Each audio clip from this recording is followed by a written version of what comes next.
Top of the morning from the newsroom of Regional Radio and DeWittDailyNews.com. I'm Seth Lawrence with this expanded 7 o'clock newscast on this Monday, brought to you by Baum Chevrolet Buick in Clinton, your Silverado headquarters. We stream to Facebook and YouTube, brought to you by news brought to you by Connexus, providing fiber internet to Clinton. Learn more at DeWittDailyNews.com.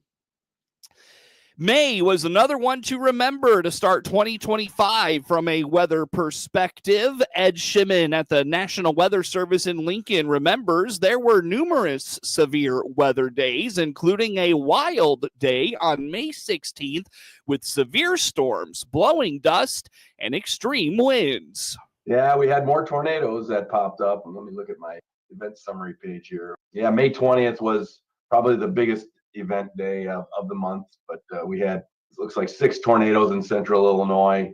Nothing significant. Most of the damage was tree damage, a few outbuildings and whatnot, but certainly an active day. And then, of course, the dust storm day on the 16th was just a crazy day. We had severe weather, and then we had high wind warning, and then all of a sudden, oh yeah, you can't see because there's a 2,000-foot deep dust bowl rolling through Illinois. So that day was probably one of the most challenging weather days I've seen in Illinois for a long time. Really tough. So when we're in severe weather mode, you've got a radar operator, a radar communicator, incident commander, and you're focusing on severe weather. And all of a sudden, the antecedent winds come up to levels where we needed a wind warning. So we had that product to worry about, and then we get the wind warning out, and then we realize, it's dry enough that dust is getting picked up, and that's another focus. So you had like 3 focuses all at the same time. When severe weather is usually that's our game, right? Severe weather. Let's do severe weather. People can't see because of an outflow from a thunderstorm complex, and it's serious because we even had one of our ITO called in. He said, I can't see my windshield. I can see the glass of my windshield and nothing beyond that. I can't see the end of my hood. This is horrible. So then we were like, dust storm warning, let's get it out. And then we did that, told Chicago, we told North Webster Weather Service offices. We said, this is coming north and it's bad. So then they were able to get ahead of this thing, but we were ground zero. So getting ahead of that dust storm was very challenging because you get a report, you're like, some dust getting picked up. Is it bad? I don't know. So we get a dust advisory out. And we're like, all right, we got it. Dust advisory is out. And then you hear how bad it really is. And we're like, no way. That's not enough. We need the WHOW to go off. The wireless emergency alert on people's phones that are driving. Need this warning. So then we send out the dust storm warning, which is a Polygon-based product, just like a severe thunderstorm warning. And then all those phones go off and people are able to pull off the roads. And luckily, we did not have a major pileup because there certainly could be. That was I-57, I-55, I-74. That could have been really bad dust event. So wow. we dodged that bullet on that day. According to Shimon, rainfall varied across the state in May. Even locally, rainfall totals were very hit and miss. Right. Yeah, it was in pockets. I mean, DeWitt County, I looked at the Coco Raz map, and there's like 3.5 up towards Farmer City, and then 3.2 in Clinton with our Coco Raz observer there. But if you just drift a little bit southeast, Piatt County, 5 inches right along just east of Cisco there. So not too far away, 2 more inches of rain fell. It was really hit or miss with some of the heavier rains in general. We're doing good with 3.5. At least it's not going to, start a drought-like situation now because we've got a decent amount of rain that actually soaked in. I don't think there was a lot of runoff because the soils were, moderately dry to start with. So. While varying precipitation totals highlighted the month, overall precipitation was below normal. Shimon adds May turned out to be cooler than normal, despite early outlooks predicting a warm-up at the end of the month. Yeah, we started out cool. The first week and a half were below normal for the most part. And then we had the heat wave right around the middle of the month. That boosted us a little, but we're below normal overall for the month, about 1.5 degrees, 1.6 degrees below normal. So it's been a cool May. That's kind of slowed down some of the growth, but we didn't have enough moisture to keep us in par with. We're just a little below normal there too, about a 1/2 inch below normal. We're 3.65 in the amount of rainfall, but it came at enough breaks between them that it kept the soils from drying out too much. So we're doing good there. But yeah, May was below normal precip and below normal temperatures. which I'm not sure we had in the monthly outlook at the time, but that's the way it's settled out here with the last part of the month really being blown up. The first full week of June begins with a bit of a warm-up, then some threats of severe weather will usher in another cool down. We'll have more with Shimon this week on the June outlook and the summer outlook as well. Last November, citizens of Piatt County voted in favor of a tax referendum that would provide funding to a Piatt County 708 mental health board.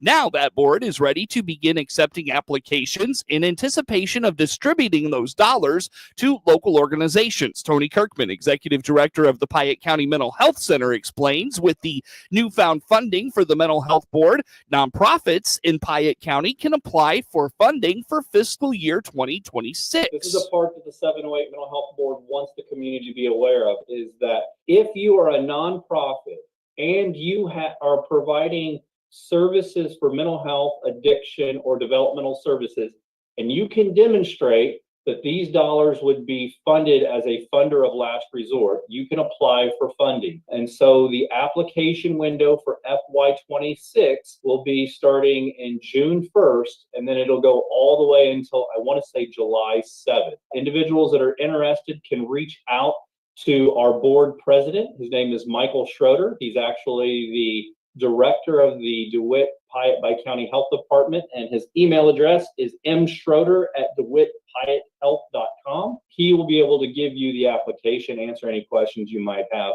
But what we're hoping for is that applicants would submit, the board would have a chance to review, and then funding announcements would come out in October, which then you would have service contracts coming out. And basically people would have their cash by around January 1. And that would be the first calendar year of funding. Really excited. Hopefully we can get some good applicants. There's a lot of good nonprofits out there doing some good stuff. And again, that's our thing, is you've got to be able to show that your program really doesn't have any state, federal, or private foundation funding, and then you'd be eligible for it. While the board may move to electronic applications in the future, Kirkman notes this time around, you must fill out a paper application to receive funding. That said, he calls the process very simple. And again, since this is the first year that the 708's in existence, it sadly is still going to be on a paper application for review, but the application process is really, really simple. It's, ask for a dollar amount, explain a little bit about your program,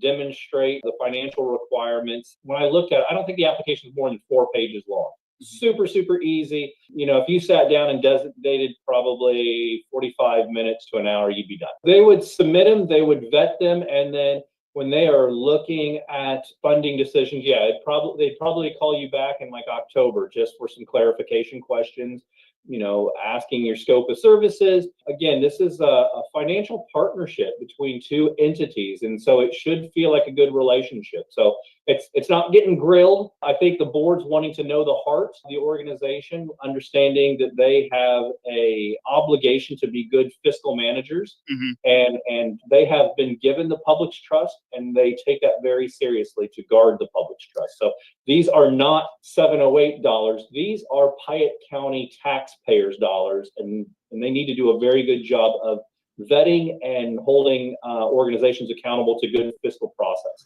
The Piatt County 708 board is committed to being good stewards of those dollars that have been given to them by taxpayers. Learn more about the application process at piattmhc.org.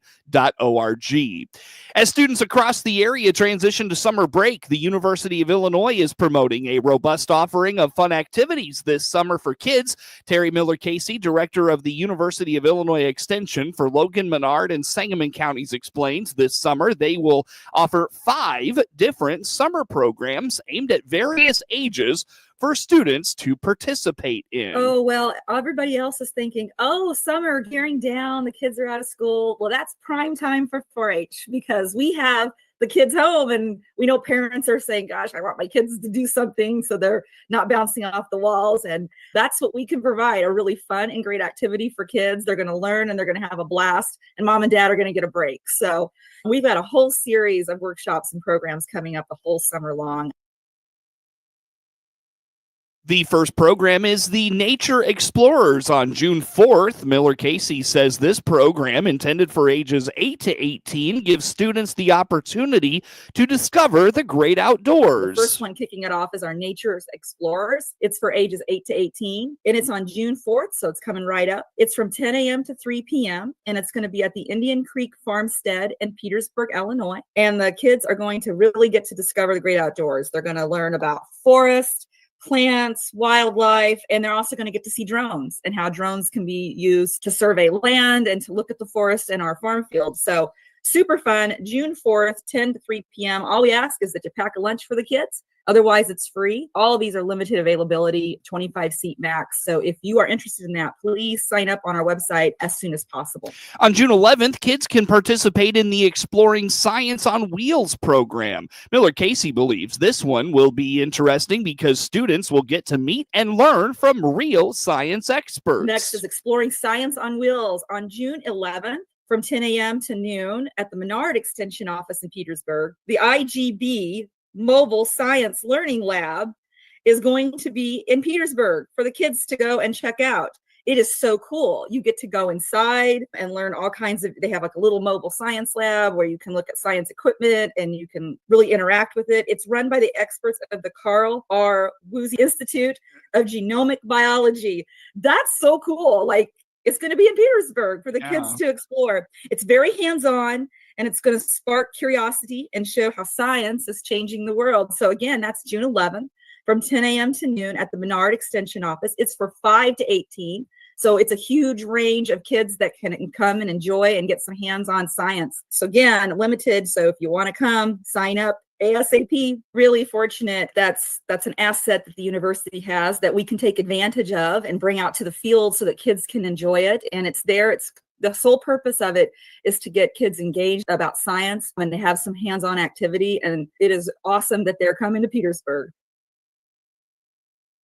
For the younger 4-Hers, Clover Bud Camp is for kids age 5 to 7. There will be 2 sessions of this program, the first June 24th and the second July 8th. Miller Casey notes the event lets Clover Buds come to the Logan County Extension Office to just have fun. So Clover Bud Camp is for 5 to 7-year-olds. These are for our little Clover Buds.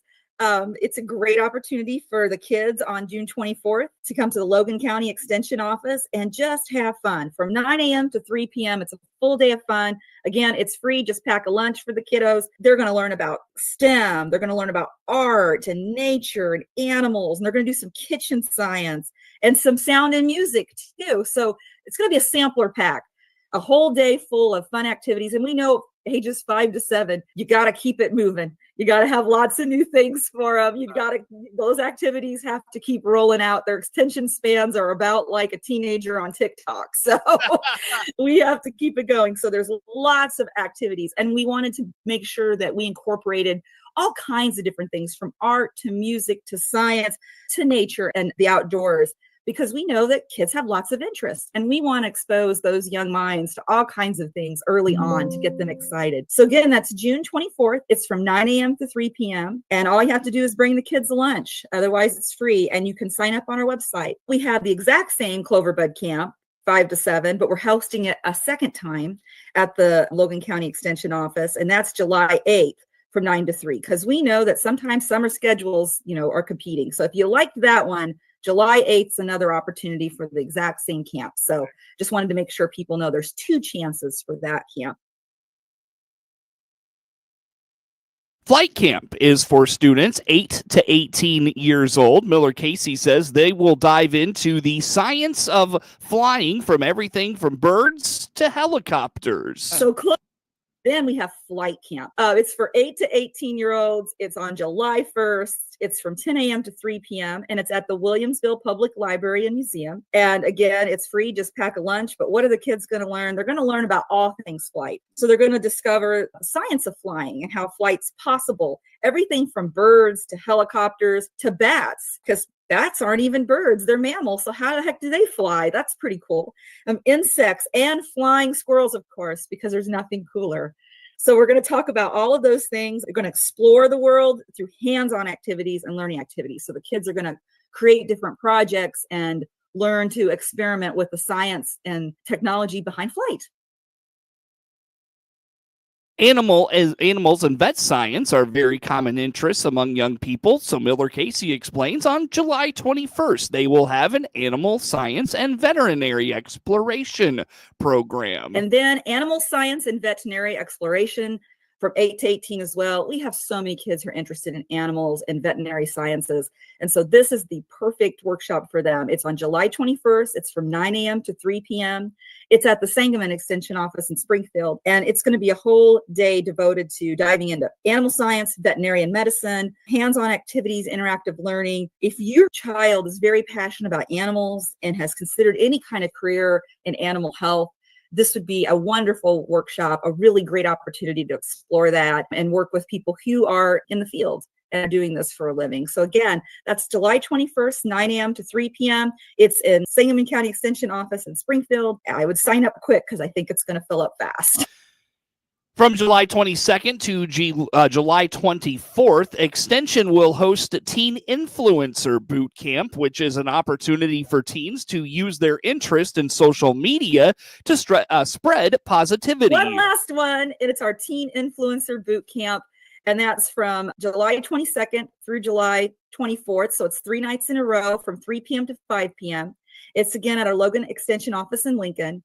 And it's for 13 to 18-year-olds. And we know that teens are, I was mentioning TikTok earlier, they are on social media. And so what we want to do is take that medium and use it for a really positive thing and help our teens become, you hear about influencers all the time. Mm-hmm. Oh, they were an Instagram influencer or a TikTok influencer, and often they're selling a product or something.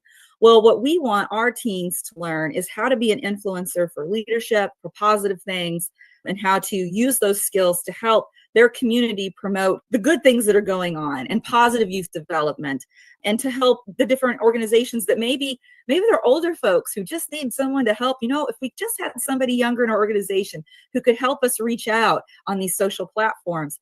And we're going to help train a whole bunch of teen influencers for our community that can go out and use those powers for good. It's July 22nd, 23rd, and 24th, 3 p.m. to 5 p.m. and our office in Lincoln, the Logan Extension office. Summer programs have limited spots, so Miller Casey encourages getting your students signed up as soon as possible. Do so and learn more about the programs by visiting extension.illinois.edu/LMS.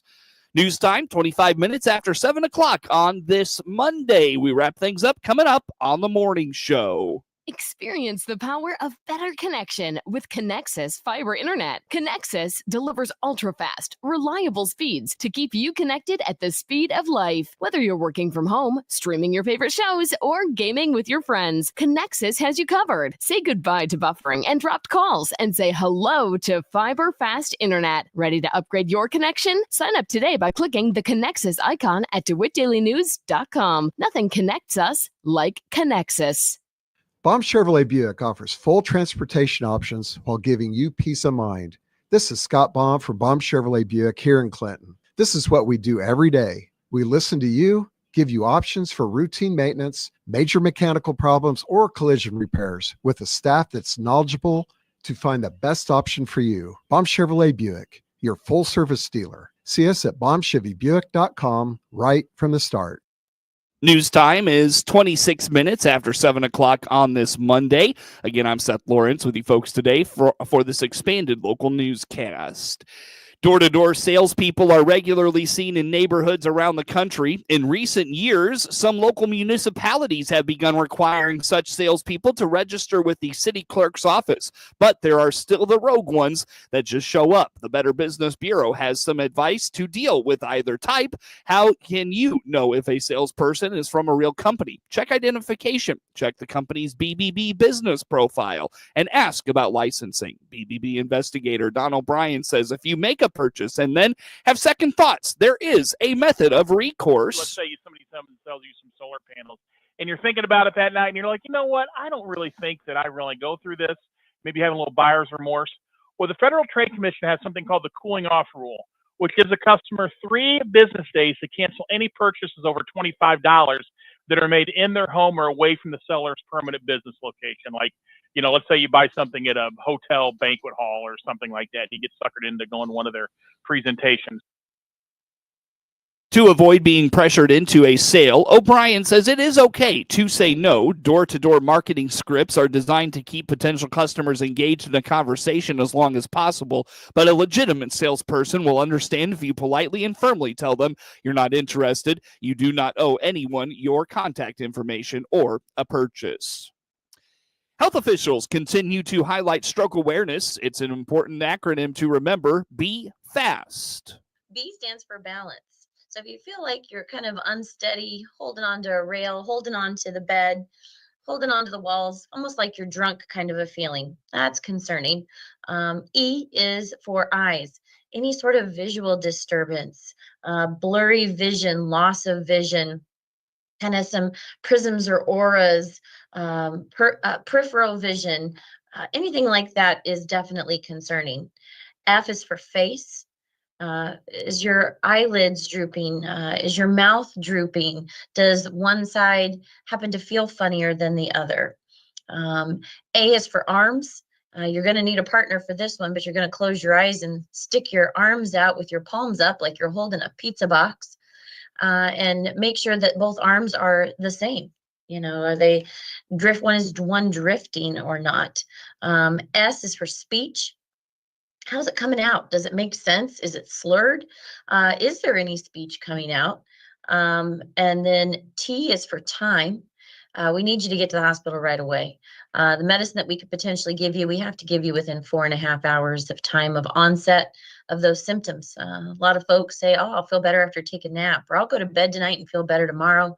Call a doctor, wait for them to call them back. And those are just the wrong things to do. We want you to call 911 and get to the hospital right away. That's Leslie Ingold, a regional stroke navigator at OSF Healthcare. Time now for a look at this morning's obituaries. 82-year-old James D. Lane Sr. of Clinton passed away at his family residence on May 29th. Services for 82-year-old James D. Lane Sr. will be at 2 p.m. Tuesday at Calvert Funeral Home in Clinton, with Sandy Gambrill officiating. Burial will follow at DeWitt Cemetery in DeWitt. The visitation is noon to 2 Tuesday at the funeral home. In lieu of flowers, memorials can be directed to St. Jude Children's Research Hospital. Get news anytime at DeWittDailyNews.com. Boulder, Colorado residents are shocked by yesterday's fiery attack on a peaceful crowd that had gathered in a show of support for Israeli hostages in Gaza. Police say the 45-year-old suspect is an Egyptian national in the U.S. on an expired visa. 8 people injured in the attack that involved the use of Molotov cocktails as well as an improvised flamethrower. At least one of the injured in critical condition. There have been no arrests at last word, and a mass shooting in Hickory in western North Carolina happened during a weekend house party. 1 person killed, 11 hurt. Police say 80 shots were fired. Delegations from Russia and Ukraine are in Turkey for their second round of direct peace talks in just over 2 weeks. On Wall Street this morning, Dow futures down 110 points. The NASDAQ futures off 118. More details, srnnews.com. With SRN Sports, I'm George Williams. Starting off in Major League Baseball action yesterday was the Rangers over the Cardinals 8-1. Red Sox beat the Braves 3-1. Orioles over the White Sox 3-2. Brewers beat the Phillies 5-2. Blue Jays winners over the Athletics by an 8-4 score. Guardians beat the Angels 4-2. Mets over the Rockies 5-3. Giants defeat the Marlins 4-2. Tigers edged the Royals in a 1-0 shutout, as did the Astros defeat the Rays 1-0.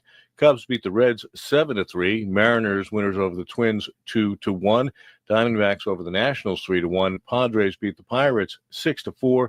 And the Yankees avoided a sweep against the Dodgers, winning 7-3 in their weekend series. Pro golf Scotty Scheffler shot a final round 72 under par to win the Memorial Tournament by 4 shots over Ben Griffin, only the second player to do it twice, and the previous player was Tiger Woods. This is SRN Sports. U.S. Women's Open golf. It was Maya Stark, the third-round leader of the tournament, shooting an even par to finish at 7 under par and to claim the title, 2 shots better than Nelly Korda. NASCAR ran the Cracker Barrel 400 at the Nashville Superspeedway yesterday. Ryan Blaney taking the checkered flag. Carson Hocevar running second. Denny Hamlin third. The French Open, half the men's singles quarter field is set. 2 American men will be making that part of the tournament. Lorenzo Mazzetti will play American Francis Tiafoe, and American Tommy Paul will play defending champion Carlos Alcaraz. Still seeking a berth in the quarterfinals will be Yannick Sinner, Jack Draper, Alex Zverev, and Novak Djokovic, among others. Women's singles quarterfinals will match Aryna Sabalenka, the world's number 1, against Qing Zhang, and defending champion Iga Swiatek will play Alina Svitolina. For Americans, Madison Keys, Haley Baptiste, and Jessica Pagula also trying to make the quarterfinals. This is SRN Sports. Time now for a look at sports. I'm Seth Lawrence with this report. In a game heard on 95.9 FM WEZC and online at DeWittDailyNews.com, Eric Arnold's 4th inning RBI double proved to be the game winner, backing a 13 strikeout effort from Ike Young, and Monticello held off Tolono Unity 3-2 in Class 2A Sectional Championship action from the Workman Family Baseball Field at Millikan University in Decatur on Saturday. Arnold blasted a double to left that scored Brian Wilchin, who had reached on an error to start the inning. The run put Monticello ahead 3-0. Oh, left field. This one is back, and it's beautiful over the head of Brimley. Oh, big scoring easily is Wilchin and Arnold, an RBI double to make it 3-0 Sages. About to say he gets a steady diet of outside pitches, and he was ready for it. Smashed that ball in the left field. The Rockets got that run back in its half of the inning, but could have had more. Young, who cruised through 4 innings, started laboring in the 5th. The Illinois commit had the inning begin with an error. Then he hit Oliver Rawlings, the Rockets' 9-hitter, to put runners at first and second with nobody out. Leadoff hitter Nolan Ramoli walked to load the bases. Then Tyler Henry walked in a run to put Unity on the board and to make it 3-1. Young then fell behind Braden Henry, but got him to strike out. The ball got away from catcher Eli Kraft. However, Rawlings at third base lost track of the situation and was tagged out by Kraft, running down the baseline, getting 2 outs on the play. Brady Parr on deck as Young sets home with a 1-2. Swung on and missed. Got by Kraft, nowhere to go. They are going to tag out Rawlings. Oh, don't throw it. Don't throw it. Yeah, don't throw it. That's a double play for Monticello. Right. He's out. Yeah, there was nowhere to go. Yep. And Rawlings ran himself into an out at third base. There's 2 outs. Monticello scored 2 runs to start the game in the first. Arnold singled with 1 out. Then Kraft was hit by a pitch with Young at the plate. Arnold took third on a pitch that got away from Unity catcher Ryan Cunningham, just enough for the senior to leg out the extra base. Zeke Young, running for Kraft, took second on the play as well. That set up Young's sac fly to score the game's first run. 1 out, a 3-2 pitch from Henry to Young. To right center field, Hoggard's got a beat on it to his left. This should score the run. Arnold tags. Hoggard's throw is cut off, and Arnold scores 1-0 Monticello. Do the job. Nice job, Ike. After Young's sac fly, Colton Vance hit a chopper that ended up in shallow left center field for a run-scoring hit to make it 2-0. Young labored through 6 1/3 innings. The All-State quarterback struck out 13 but walked 6, hit 2 batters, and allowed just 1 hit. 1-2, swung on and missed. He had Henry bailing out, and that is out number 2, strikeout number 1. 1-2 on the way from Young. Swung on and missed, struck him out. Second strikeout of the afternoon for Ike, and that's out number 1 here in the second. 2-2 on the way, and Leckendorf swings through that back foot breaking ball you talked about, Ray. Strikeout number 3 is out number 2 here in the second. Breaking ball swung and missed. Right there. Good Rawlings could not hold up. He is strikeout number 4 and out number 2 here in this third inning. 2-2. Breaking ball swung on and missed. Yep. Struck him out. Had him out front. Great pitch. Strikeout number 5 for Ike is out number 1 here in the third. I'm set at the numbers. 1-2. Swung on a miss. Came back with a breaking ball, and Bailey is out number 2. It's strikeout number 6 for Ike Young. 0-2. Pitch on the way. Swap. Dirk Kraft digs it out. Throws high to first. Fans can't handle it. They'll have.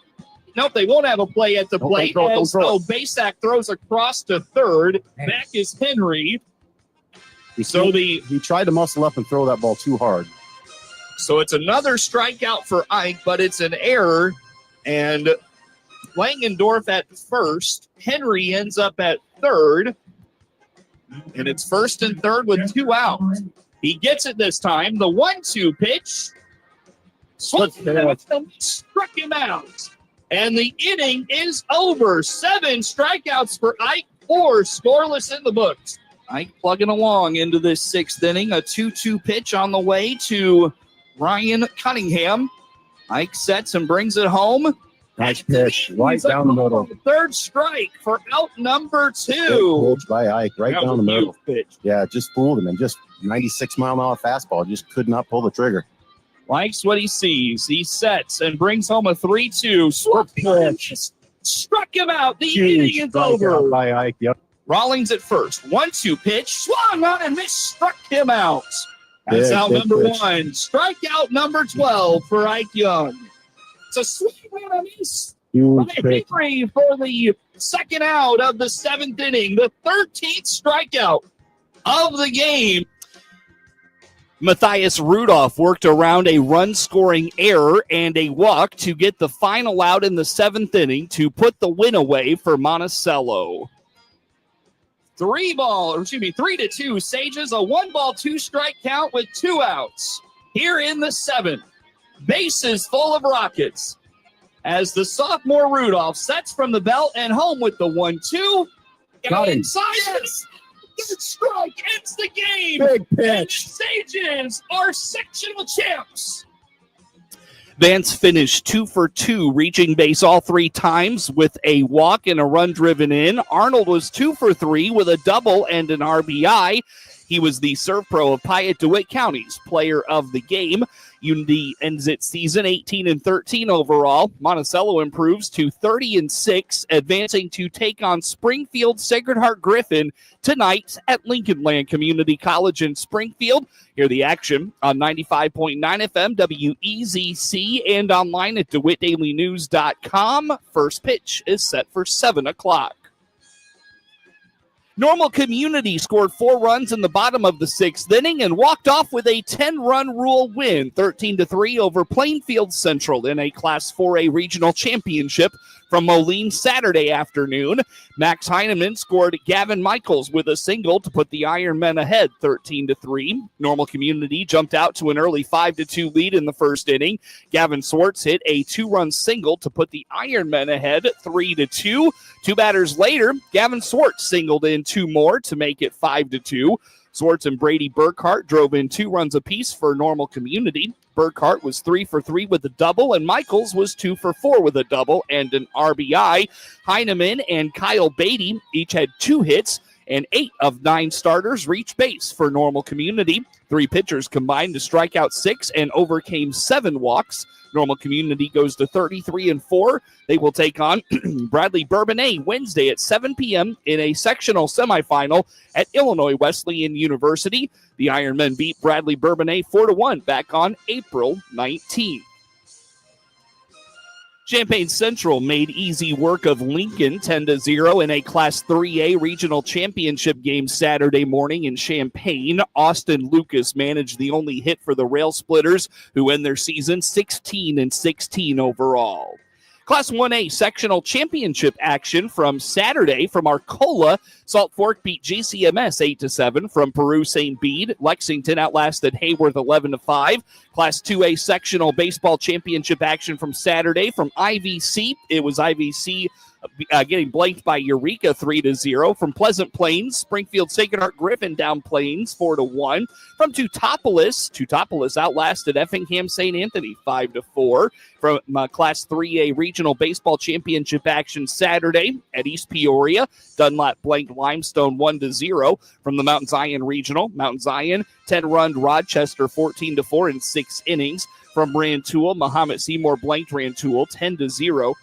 from Washington. Washington beat Geneseo 5-2.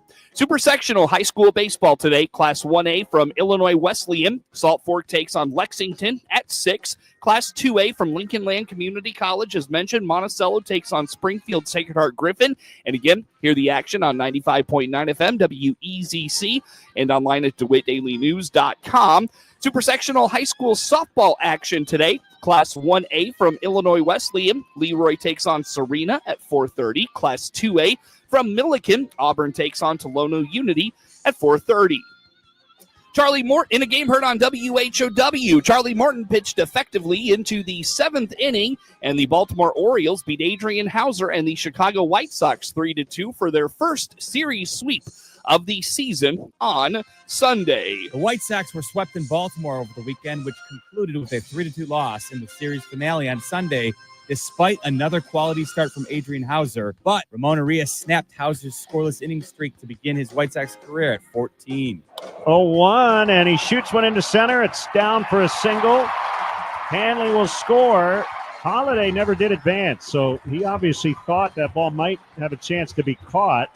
It's 1-0 Orioles. Hauser has allowed a run for the first time. The Sox will look to end their skid with some home cooking on the south side as they open a 7-game homestand on Monday, beginning with 4 against the Tigers. I'm Jeff Meller, and I'll have your pregame coverage starting at 6 p.m.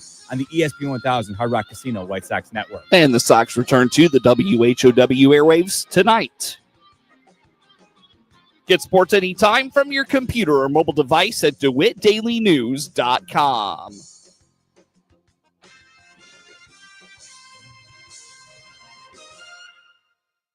This is staff meteorologist Jennifer Wojcicki with your regional radio forecast. Sunshine mixed with clouds at times. Today, with daytime highs approaching 87. Winds out of the south, 8 to 15 miles per hour. Lows dip down to about 66. Tonight, partly cloudy skies. Slight chance for storms. Tomorrow, daytime highs approaching 88. Overcast. Hear weather twice an hour or online anytime at DeWittDailyNews.com. Right now, 58. Let's check Ag News on the RFD Radio Network. I'm DeLoss Yonke.